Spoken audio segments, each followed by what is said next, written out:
said the angel of the Lord, curse its people bitterly because they did not come to help the Lord against the mighty. Cursed? It doesn't say they did anything bad, does it? It doesn't say this tribe hung back and smoked weed and raided everybody else's tents while they were out fighting. No, it just says they did nothing. Morose represents those people of God who fail to act when it's not their land that's threatened.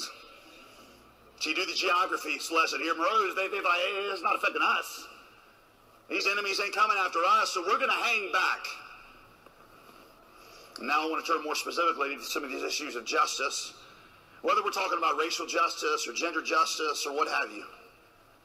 Tragically, when it comes to many issues of justice, there's often been a malaise in the church.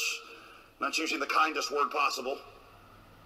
In large part because the injustice did not directly affect those of us sitting in places of privilege.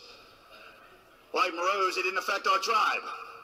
At least we didn't think it affected our tribe. The church in the West in various generations has been slow, far too slow, to champion the dignity and equality of really anybody who was outside of their circle.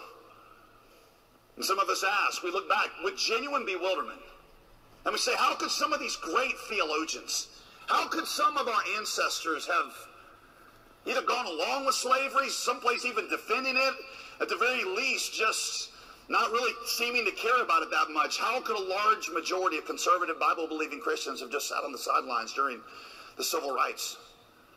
And for the most part, I think you've got to conclude that they felt like it didn't directly affect them, at least in the short run, so they didn't think that much about it. Like Dan, they sat back by the ships when they ought to have been out in the fight.